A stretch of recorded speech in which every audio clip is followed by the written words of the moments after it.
Hello, everyone. This is Katy Huff, and you're listening to Setting Yourself Free podcast, where we encourage people to be set free to be, do, and have whatever they were created to be. And this is Katy Huff Ministries, and you can find me on www.katy-huff.com to learn more about my book, coaching, retreats, and courses.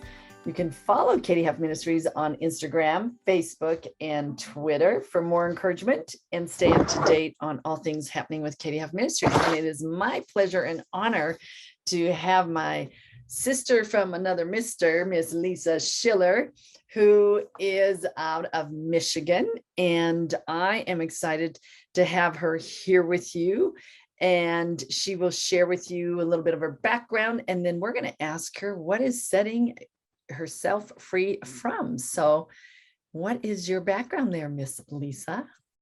My professional background. Well, I spent many years in business development within the airline and cruise line industry, and also a travel management company where I traveled quite a bit to work with clients, almost everything in the marketing or in business development arena prior to leaving completely and then following the call of God in my life to work with children and mentoring. And we did some fostering, had some children in other countries that we were blessed to be able to build an orphanage for. So along those lines, and then kind of was introduced to Legal Shield. A friend of mine at church was talking to me about a legal plan, which I didn't have any idea why I would need a legal plan, but just with a few questions, not having my will updated and customer challenges or traffic ticket, whatever it was, signing contracts.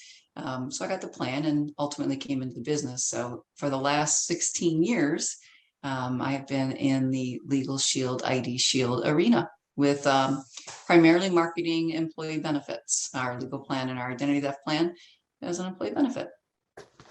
Awesome. That's awesome. So we ask all of our guests on our podcast, what have you set yourself free from?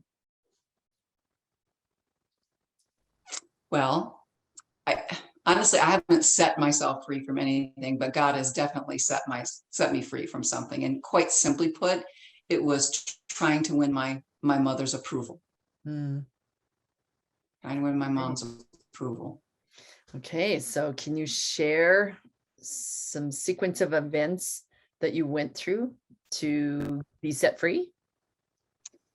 Yeah, well, I could probably expound a little bit about my seeking my mom's approval. I think all of us want the approval of our parents, especially. And I had a loving mom. I knew my mother loved me, but my mom didn't like me. And there's a difference. We were like oil and water. And I was I had two older sisters and I have a younger brother.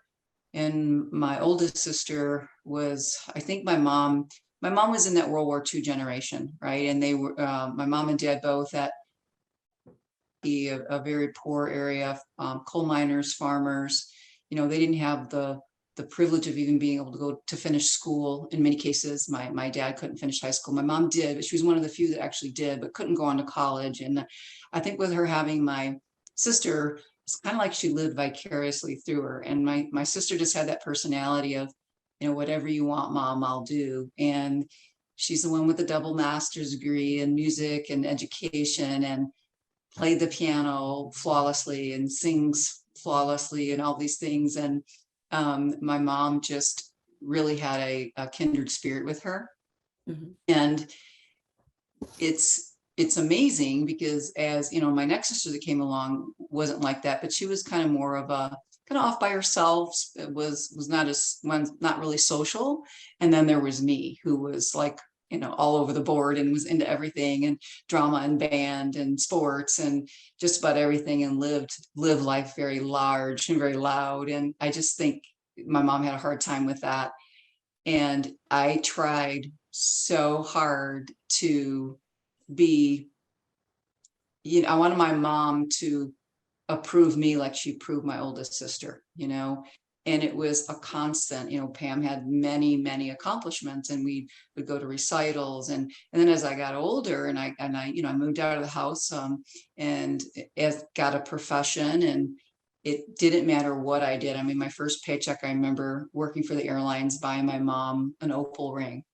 And it's not that my mom didn't appreciate that, but it was just those things that I would do. You're buying on something, and then I had these great travel benefits, and I mean, I took my parents everywhere, and not that they desired; they were kind of more homebodies, but I took them to some pretty exotic places, and my mom would just always talk about my sister's accomplishments. Every recital, every music, and she never went to any of my sporting events. She didn't care for sports, so she just didn't go. Now my dad did, and very close to my dad. I think as a result of that too, that I worked on cars with dad and went fishing with dad and all of those things. And my mom and my oldest sister were more like, let's go into knick-knack shops, and we just didn't have a lot in common. But I really tried, like in crazy ways. Here I'm taking my mom and dad to Hawaii, and she's got some of my sister's cards that my sister would get her, and she'd read them to me, and I'm like, you're kidding me, right? So it's like it was never good enough. It was never good enough. At least that's how I interpreted it. It just was never good enough. And then I remember back when I got a significant raise. I remember when I went from working for a commuter airline to a major airline, there was a big difference in salary. I was so excited. I never talked about money with my mom, but I was just so excited about it, and went to call her to tell her. And it was like, well, do you know what your sister Pam makes? I mean, it was these crazy things that it would just devastate me. And I remember my brother, my other sibling saw it. And I remember my brother one day saying to me, I was on my boat, I owned a home, I rode a Harley, I did all these, I was just living my life. But there's that void, there's that aching of, why doesn't she like me like she likes my sister, right? And again, I knew my mother loved me. My mother would have laid her life down for me, but we just didn't have that kind of relationship that her and my older sister had. And so I remember my brother one day just out of the blue saying to me, why do you try to please her? Because it's not, you never will. She doesn't like you. My brother told me that. And that's pretty devastating, actually, especially because all I wanted was for her to kind of have that special relationship. But I just didn't have that with her. And so that's kind of how the majority, up until probably, well, I can tell you exactly when it stopped, is when I really surrendered my life to the Lord and to the Lordship of Christ. I'm not talking about religion, but truly just laying it down and saying, Jesus, take the wheel, so to speak. Definitely.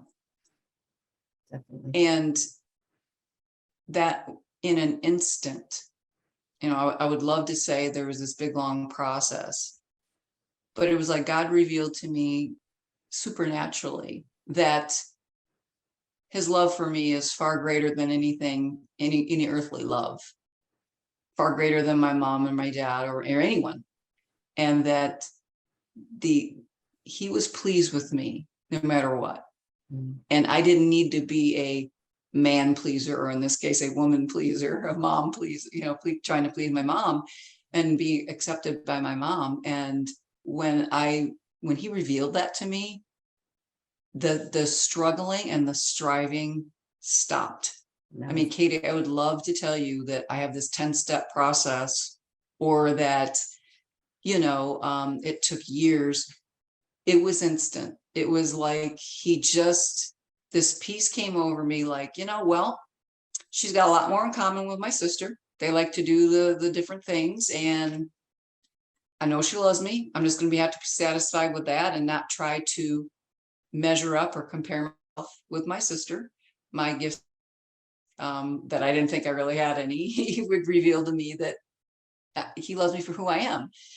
And I need to be the best Lisa. I need to be the best me. I don't need to compete to be anybody else. I don't need to compete for the affections of anyone else. And but the unexpected part of it, Katy, was that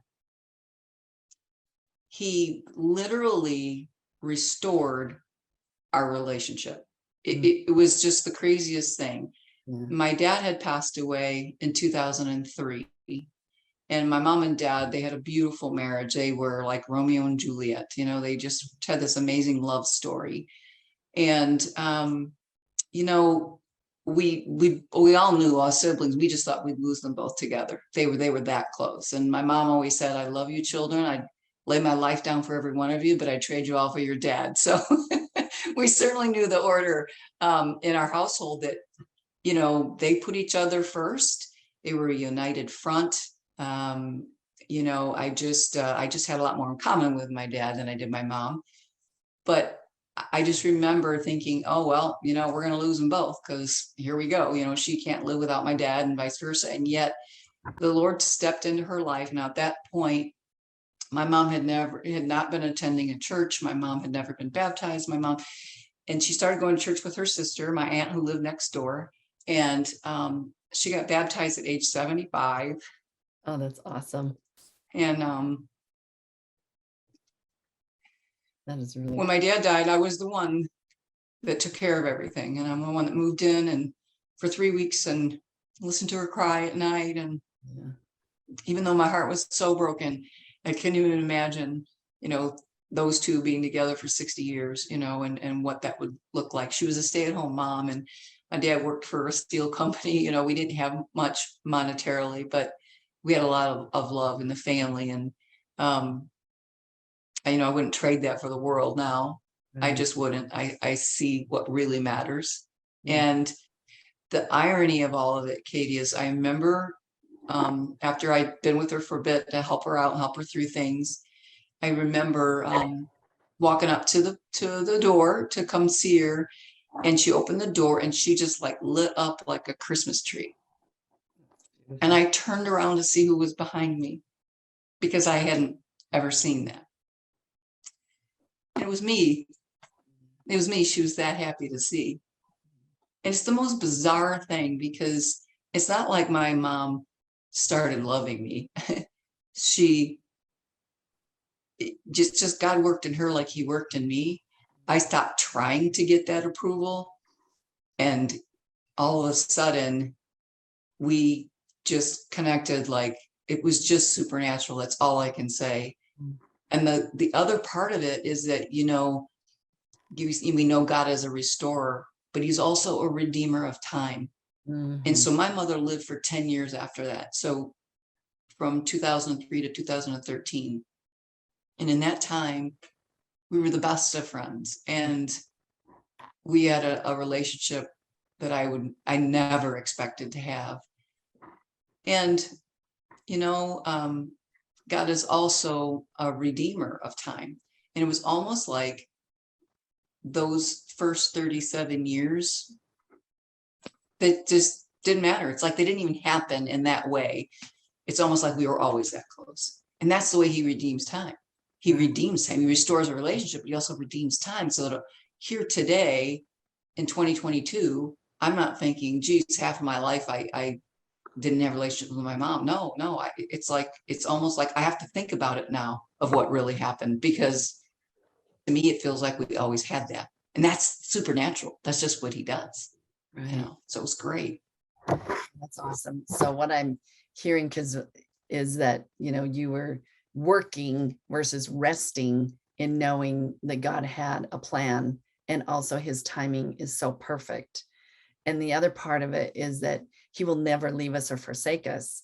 And yet you've already expressed, because that's one of the questions is, what experiences did you have where God never forsake you and helped you to be set free? Well, you've already pretty much explained, but if you wanted to add to that, that's awesome, because he doesn't leave us or forsake us, and his timing is so perfect, and he is so faithful in this process of loss and of just making it so beautiful and so right in the right time. It's a beautiful story of redemption in a way that maybe people don't think about when you think about redemption. But he redeemed a relationship. He redeemed the time. And the other thing that came out of it, very unexpected, I was extremely close to my daddy.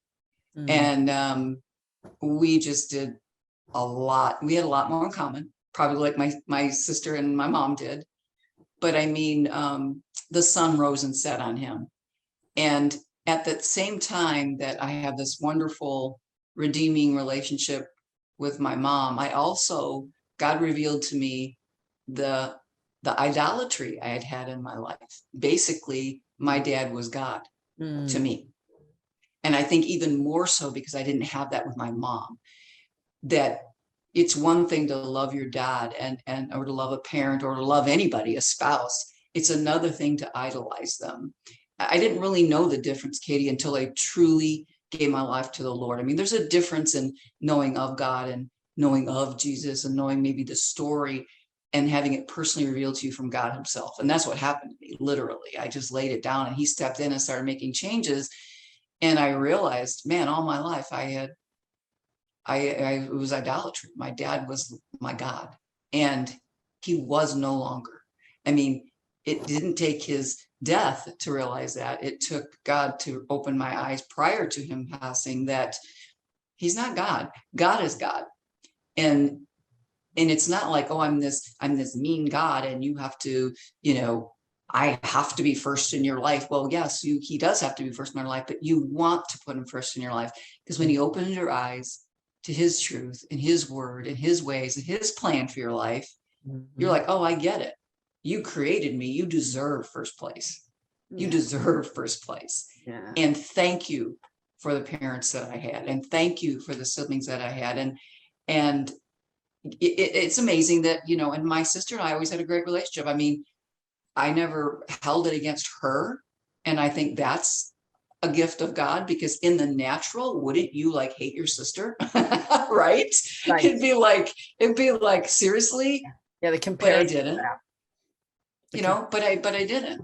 And so, and it goes beyond when you go through something like that.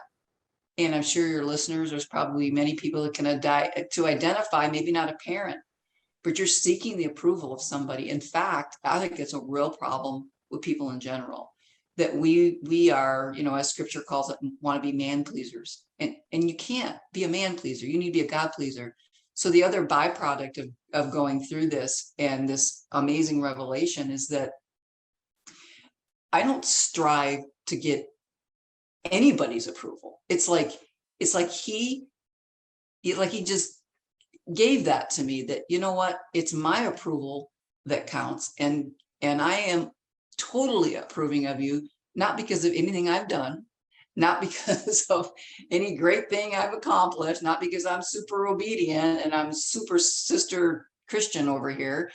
No, but because of what he did for me. So right. I'm righteous because of what he did. So I'm already righteous. I'm already loved. Yes, right. I mess up. Yes, there's sin and mistakes and all of that, but I'm forgiven. I'm set free from that.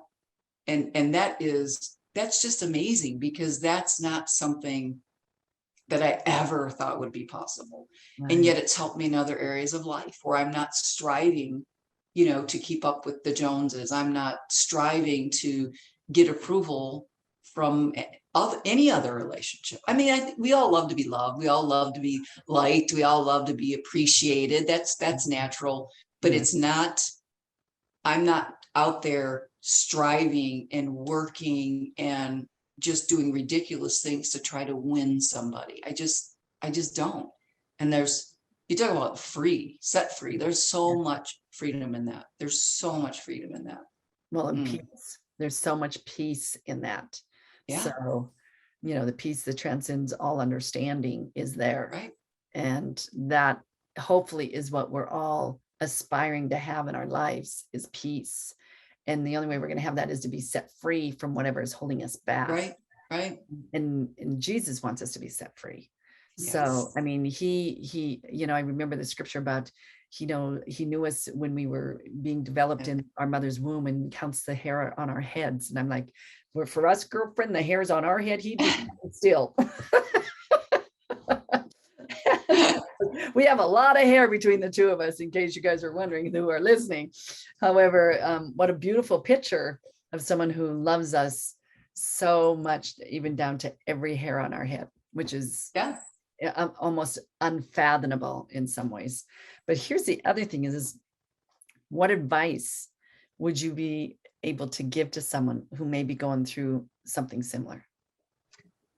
Well, first and foremost, I mean, if you have a religion instead of a relationship, if you know of the story, so to speak, God, and he so loved the world that he gave his only son, that whoever believes in him would, it's one thing to have had knowledge of that. And I'm speaking from experience because that's how I was.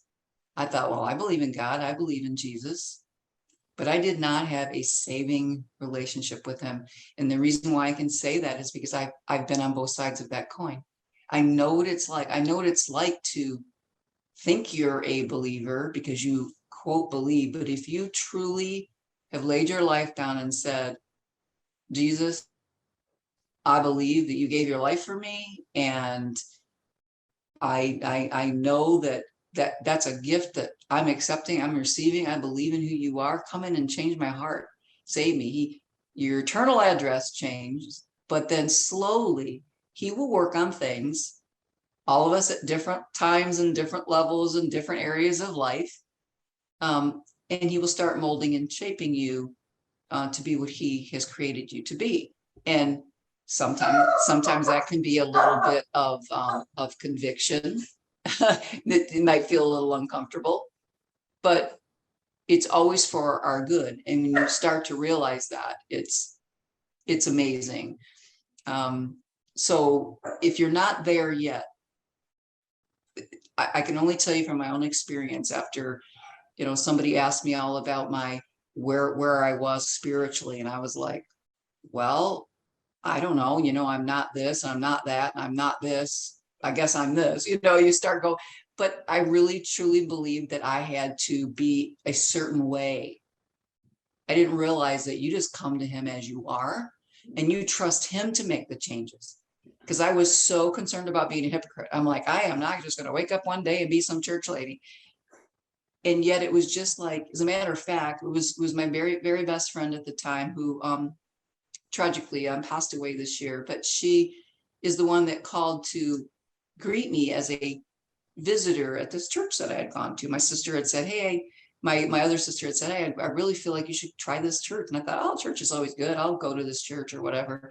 And that's when I just really realized that, I went there, and she called me and says, well, where are you with your walk? And I was like, walk, I just didn't even understand the language. And I just remember telling her, well, I'm not going to all of a sudden want to quit going to the bars and dancing and this and that. And I'm not going to be some hypocrite. And she said, you're right. You can't, but he can. And the moment she said it, hung up the phone, it was just like this videotape went on in my mind. It was like, if you've ever jumped off a diving board or the side of a pool into your earthly daddy's arms, and you had to trust him to catch you, right? Because you were too little and you didn't know how to swim. And it just clicked like, oh no, I don't have to get to a certain level to come. I come as I am, and I have to trust him to catch me, and I have to trust God to change me. I don't have to worry about being a hypocrite. I am who I am, and he's going to have to do the cleanup. And I just remember after that, and he came in and started changing things. And one of the things he changed, Katy, was the desires of my heart. Yeah. Like I all of a sudden wanted to go to church, and I wanted to do certain things, and I didn't want to continue to do certain things. And it wasn't like this check off, like you can't do this, you can't do that. It was like, I know that it's just, he changes the desires of your heart to match more of his desires. And so that was wonderful. So that would be my first thing. Make sure that you know him. And if you don't, or if you're questioning, so God, I want a relationship, because it's not about a religion. It's about a relationship with him, the lover of your soul. And when you realize what he did for you, and that's it, he's asking you just to believe him. Yeah. It's just amazing. So that would be my first thing. And then truly read God's word, ask him to help open your eyes to his truth. Maybe even just the book of John. It's such a great book of love. Yeah. And then other books that are Christ-centered, that will specifically deal with the subject matter of people pleasing, approval addiction, those types of things that are rooted in our culture, that we've got to be as good as somebody else. And no, we are the apple of God's eye, And when you know that and you understand that and keep asking him to reveal that to you, this stuff will just crumble away. It could be instant, or it might take a season or take some, a little bit more time. But I know that when you get the revelation of who he is and how much he loves you and how much you don't have to seek anybody's approval and you already have his, there, my friend, there's where the peace lies. Yes. Yes. And amen. Yeah. I visualize, like you said, your earthly father in the pool and you jump in. I visualize Jesus just cuddling us in his arms. And as a little girl, resting your little head on your daddy's chest. And, he's just, Papa in heaven. And his love is so unconditional. That's the thing is you don't have to do anything to receive his love. He can't do anything more today that ever. I mean, you don't have to do anything. And he loves you. He'll never love you more than he does right now, because it is just beyond your wildest dreams. So that's just amazing and awesome and so good. And I'm so glad that you shared this with them and with everyone that's listening, and that hopefully this gives them nuggets to be asking to be set free from whatever it is. And so I just thank you for your time. Thank you for your heart and your testimony of what has set you free. And I just want to thank everyone that's listening to this episode of Setting Yourself Free, which is episode 9. Until next time, go to katy-huff.com and learn more about my book, my coaching, the courses and retreats. And please follow Katy Huff Ministries on Facebook, Instagram, and Twitter for more encouragement and stay up to date on everything that Katy Huff Ministries is doing. So thank you so much. God bless you. I wish you all to be set free. Hello, friends and family. This is Katy Huff with Katy Huff Ministries. The reason that I'm reaching out to you today is because I have had the incredible experience of using the MyPillow products. So what products are there? There's the pillow, of course. There's the sheets. There's the towels. And in fact, my puppy even has a dog bed. So I'm reaching out to you because I have the opportunity to help you to save a lot of money when you find these products to be such use for you and your family. So you can go to mystore.com/unmasked is my promo code. So you're going to want to use my promo code to get those discounts, or mypillow.com/unmasked. That way you're going to get an incredible discount. You're going to enjoy the sheets, the pillows, the towels, and hopefully your little pet will enjoy the dog bed as well. Thank you.